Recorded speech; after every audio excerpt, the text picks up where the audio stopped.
Olá, eu sou o Diego Toledo e você está ouvindo o podcast Ficha Criminal, uma produção do UOL que revisita a trajetória de criminosos que marcaram época na história recente do Brasil.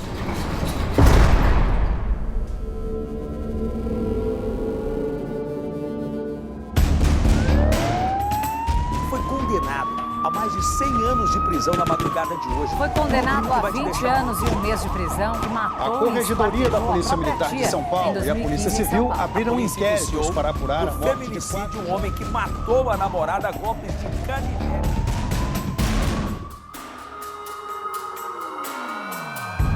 E o personagem deste episódio nasceu em 1967, na Baixada Fluminense, Luiz Fernando da Costa, o Fernandinho Beiramar. O nome dele, no mundo do crime, remete à favela em Duque de Caxias, onde Fernandinho foi criado. Ele é um dos chefes do Comando Vermelho. A facção criminosa foi fundada no Rio de Janeiro, no final dos anos 70, durante a ditadura militar. A ficha criminal do Beiramar é longa. A lista extensa de crimes inclui homicídios, assaltos, tráfico de armas e drogas. As penas na justiça contra ele somam quase 350 anos. O traficante também é conhecido por outros apelidos, como a sigla FBM, como o Pai e o Patrão, ou ainda como Pablo Escobar brasileiro. Mas a fama no noticiário policial se consolidou com a referência à favela carioca, como ele mesmo conta. O cara sabe que se ele colocar Fernandinho Beiramar, vai vender jornal. Os codinomes são significativos porque revelam que Beiramar conseguiu superar os limites da própria organização criminosa e se tornar um dos maiores atacadistas de drogas da América Latina, segundo as autoridades. Para isso, ele se aliou até com uma das mais conhecidas guerrilhas armadas da Colômbia, como conta o jornalista Sérgio Ramalho. Em troca de proteção em território dominado pelos guerrilheiros, o traficante brasileiro enviava remessas de pasta à base de cocaína cultivada na selva colombiana, ao Brasil e aos Estados Unidos. Parte dos lucros obtidos com esse narcotráfico era convertido em armas de guerra para a Frente 16 das Forças Armadas Revolucionárias da Colômbia. E por que isso torna o Beiramar tão diferente de outros criminosos? A resposta é relativamente simples, por quebrar a dependência que os traficantes cariocas tinham dos grandes fornecedores. Em vez de esperar a droga chegar até a favela, o Beiramar foi buscar a maconha e a pasta base de cocaína nos países produtores, como Paraguai e Colômbia.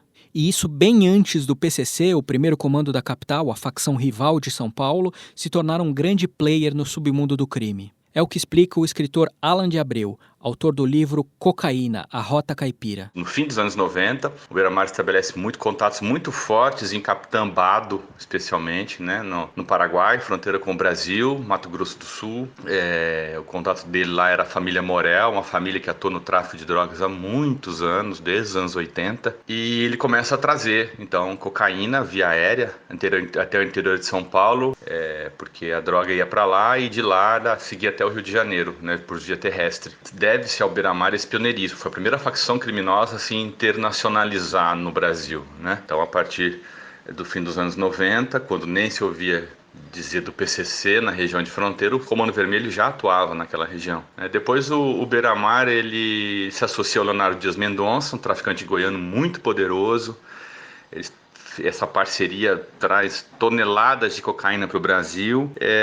Até o início dos anos 2000, quando tem um mandado de prisão contra ele, ele foge para a Colômbia e é preso na selva colombiana, né? Ele estava sendo protegido pelas Farc, mas é preso em 2002 e trazido para o Brasil e desde então segue preso, né? O Fernandinho Beiramar nunca teve contato com o pai. Foi criado pela mãe, que trabalhava como faxineira e teve um fim trágico. Morreu atropelada. Quando ele tinha 18 anos, ele começou a praticar pequenos assaltos, até que tentou um lance mais audacioso, que levou o Beiramar à primeira prisão. Ele furtou um depósito de armas pesadas do exército e tentou vender o armamento sem sucesso. Acabou preso pela polícia e passou um tempo na cadeia. Quando voltou para a favela Beiramar, ele trocou o contrabando de armas pelo tráfico de drogas e em pouco tempo se tornou o dono do morro. Começava ali a ascensão dele no crime carioca. No início dos anos 90, o Fernandinho Beiramar abriu canais próprios de distribuição de drogas, independentes do Comando Vermelho, e assim virou chefe de diversas comunidades, como Borel, Chapéu Mangueira e Favela do Vidigal. E mesmo tendo se estabelecido como capo do Comando Vermelho, o Beiramar sempre defendeu o fim do conflito entre as facções do Rio, como conta a jornalista e idealizadora do aplicativo Fogo Cruzado, Cecília Oliveira. Quando a gente pensa na história do crime organizado no Brasil e a gente pensa especificamente no Fernandinho Beiramar, eu consigo imaginar o Fernandinho como um grande empreendedor que conseguiu superar as bandeiras das facções no Rio e conseguiu ser o fornecedor de todas elas em um momento ou outro. Se a pessoa é Comando Vermelho ou não, se ela é outra facção, não importa, ela é um cliente. Ficha Criminal volta já. Os podcasts do UOL estão disponíveis em todas as plataformas. Você pode ver a lista desses programas em uol.com.br/podcasts. Recebe salário, faz transferência, pagamento, recarga de celular e até empréstimo, tudo sem taxa. PagBank, a sua conta grátis do PagSeguro. Baixe já o app e abra sua conta em 3 minutos. Se ele é conhecido pelo seu poder de convencimento, o Beiramar também sabe revelar o seu lado cruel e violento. No ano 2000, quando estava foragido, ele comandou por telefone a tortura e o assassinato do companheiro de uma ex-namorada. Na gravação divulgada pela polícia, a vítima conta que teve um pedaço da orelha arrancado e os pés mutilados. Diante do relato, o Beiramar reage com frieza e ainda aterroriza a vítima com ironia. Alô? Oi? Eu tô sem os 2 pés, o dedo tá tudo pendurado. A orelha direita, arrancado tudo. E na orelha esquerda, arrancado um pedaço só pra me tentar ouvir, senão nem ia conseguir falar com vocês. E os dedinhos? O dedinho tá tudo pendurado, mesmo. E aí, tem mais alguma coisa pra falar pra mim ainda ou não? Falei tudo. Se eu soubesse, eu nunca tinha me envolvido. Não, eu sou de coração pro senhor.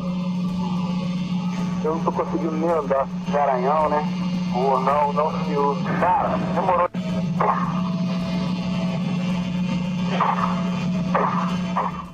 Preso pelo exército colombiano em 2001, o Beiramar comandou no ano seguinte uma rebelião no presídio de Bangu 1. O motim não era por melhores condições na prisão, e sim para matar o traficante Hernaldo Pinto Medeiros, o UE, chefe da facção rival Amigos dos Amigos.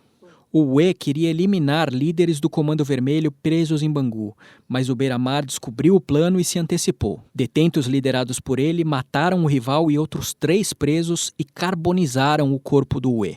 Depois disso, o Beiramar foi transferido para diversas prisões até chegar em 2006 ao Sistema Penitenciário Federal, o mais rígido do país. Em uma entrevista para a TV Record, no início de 2019, o traficante falou sobre a vida na prisão e disse ter dificuldades para dormir. É difícil as pessoas que estão numa situação como nós estamos aqui conseguir dormir. Tem épocas que eu durmo sem remédio. Atualmente eu estou dormindo à base de remédio, porque eu não estou conseguindo dormir porque muita coisa tem acontecido, então estou num momento muito conturbado na minha mente. Mas tem épocas que eu consigo dormir sem nenhum tipo de remédio. Mesmo detido nas celas de presídios federais, o Fernandinho Beiramar não parou de cometer crimes. Em 2008, quando ele estava detido no Presídio de Segurança Máxima de Catanduvas, no Paraná, o Beiramar foi condenado por comandar um esquema de tráfico de drogas. O juiz federal que condenou o traficante na época foi o então desconhecido Sérgio Moro, atual ministro da Justiça. Moro atuou em casos de tráfico internacional de drogas antes da Operação Lava Jato. A advogada de Beiramar, Paloma Gurgel, nega que ele continue a cometer crimes e diz ter esperanças de um dia ele sair da prisão. Beiramar pretende um dia sair da prisão, até porque é o que a lei que rege nosso país determina, né? Não existe pena perpétua, nem de morte e nem banimento. São coisas que são resguardadas pela nossa Constituição.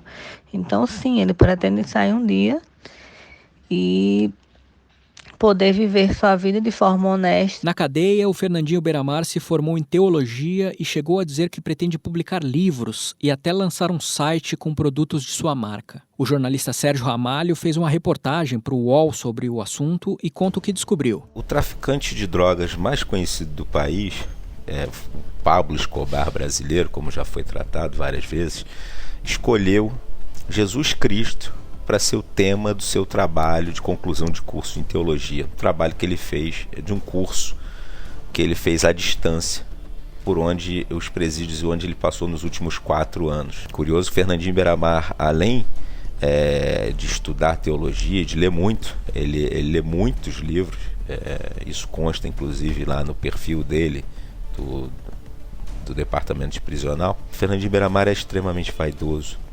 Então essa escolha de Jesus Cristo, ela é muito significativa.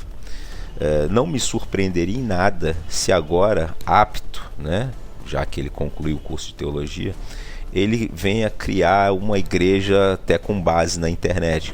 Como nós já mostramos no UOL, ele vem com planejamento para criar um site de vendas, onde ele vai vender livros. O primeiro deles é o livro em que ele, baseado nesse trabalho de curso, né, de conclusão de curso, em que ele fala de Jesus Cristo. Esse vai ser o mote para o seu primeiro livro. Depois ele tem um outro livro previsto, que são essas histórias do traficante, Luiz Fernando da Costa. E esse lado religioso surpreende, principalmente por conta do perfil violento dele. E é essa a situação do Fernandinho Beiramar hoje, um dos maiores traficantes de drogas do país, com uma trajetória de violência e controle no submundo do crime dos morros cariocas. Um homem que, atrás das grades, vive entre os planos de uma vida nova como teólogo e uma história manchada de sangue e terror.